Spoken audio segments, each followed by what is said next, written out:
Hello everyone. I'm going to be speaking then about the potential of plastic optic design for TOLAE applications. My presentation is going to follow the following. I'm going to start by speaking about my company, SNEL Optics. Then I will speak about plastic optics and large area electronics. I'm going to go over the design process for these plastic optics, and finally I'm going to exemplify with an application for a TOLAE LED display. So my company is SNEL Optics. We were founded around 15 years ago. We specialize in optical engineering in very different fields, like we've worked on biomedical instruments, we've worked in radiometry, we've designed optical metrology instruments, and so on. So with four main areas: optical sensors, photometric directional sensors, optical parts for very different instruments, and finally, in the last years, we've been working a lot in producing polymer optics. So just a few examples of the type of work we've been doing. We've developed an optical pollution sensors. We've worked in optical dirt level indicators. We've worked in multi-channel photonic devices, in photometric directional sensors, which we measured the light coming from luminaires in roadside situations, and there's an associated patent with that. And then finally, what we're focusing most right now is the manufacture of optical polymer components for photonic devices, which is the reason of our involvement in OptIntegral project. So why plastic optics for large area electronics? Well, large area electronics, which are TOLAE, is advanced thin organic and large area electronics. It's an emerging technology that has a huge potential for many different sectors, like automotive, advertising, construction, and so on, because it's thin, it's lightweight, it's flexible, it can be stretchable. So there's a whole lot of applications that can be done with it. But they're in need for a sustainable industrial manufacturing process, for sustainable manufacturing processes, specifically for simpler device integration by efficient and low-cost manufacturing methodologies.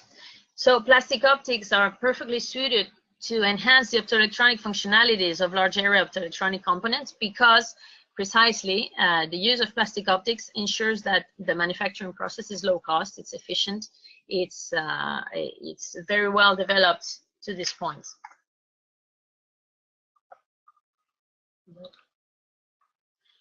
The advantages of plastic optical lenses over the alternatives is that they're lighter, they're resistant to mechanical impacts, they're cheap, the production, the massive production is available, and it's very cheap processes. And also, what interests me more is that they allow very high specificity to the design. So actually, with plastic optics, you can do things you cannot do with glass, for example, and that allows you to meet any functionality of the customer. Specifically, for example, it simplifies the design of non-spherical components very much. And it's very well suited to make free-form optical designs. And there's also another very important thing, that the plastic is very easily recyclable. These type of plastics are. So when you so obviously, to do an optical design, you start with the client specifications. You introduce, and this is a very key step, you introduce the manufacturing tolerances.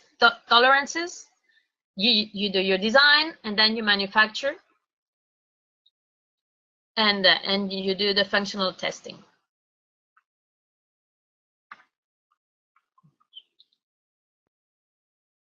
So the specific design process is the following. You start by the specifications of the customer, which includes the functionality, but also all the manufacturing constraints you have to take into account, because these are going to be injection molded parts, and you have to take into account the specificity for injected molded parts. Then you build a merit function, okay, which you're going to use to quantify the degree of accomplishment between the obtained design and the specs. You start with an initial configuration. Of course, there's some magic to it, but actually it can be something quite simple. It depends on at what point of how close you need to be to the design. You can start with the one you want, and then you apply a convergent method, in which in each iteration you're going to do the ray tracing with your design. You're going to evaluate the merit function in order to see if you meet the desired specs or not. And if you meet them, you're done and you have the optical design. And if you're not, you go back, you modify the design parameters, you retrace the rays, you reevaluate the merit function, and so on until you do the loop again until the process finishes. And that's when the specs are reached, or when no improvements to the merit function can be found. So how we do it is that here in this figure you can see the initial profile, and then a line which is the finite element of the profile. So you take your initial profile, which here is just a circle. This is just an example. You divide your profile in different segments, and you adjust those segments by using Snell's law. In each step of your loop, you change your segments until you find until the loop is done and your merit function is cannot be improved anymore.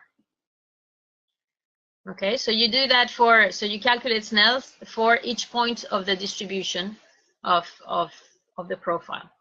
At the end of your process, you get something like this. You get your segment, you get your profile in a segmented line. You interpolate, and in order to get something that's really manufacturable and smooth. And once you have that, you build your cloud of points, your 3D points cloud,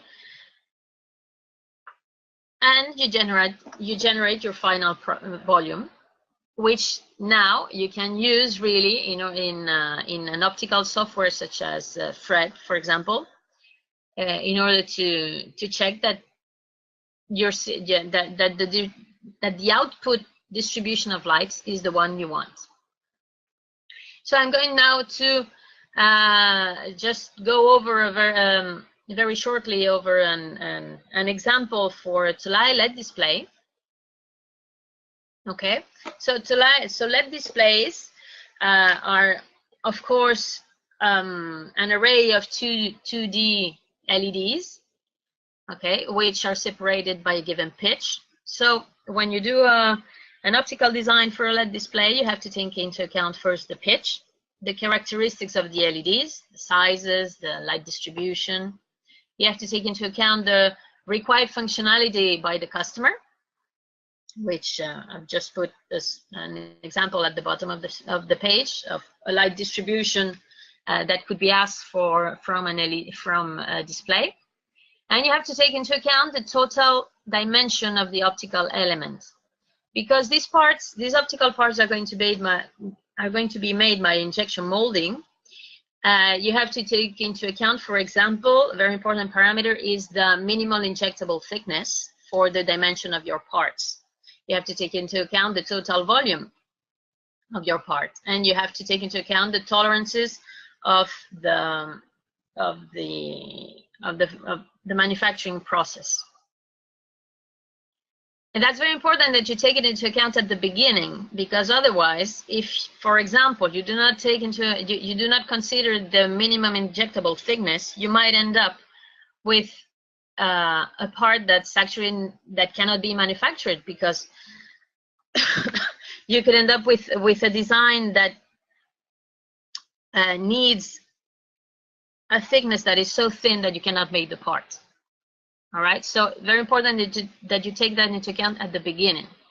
So with those constraints, you follow the design process I explained above.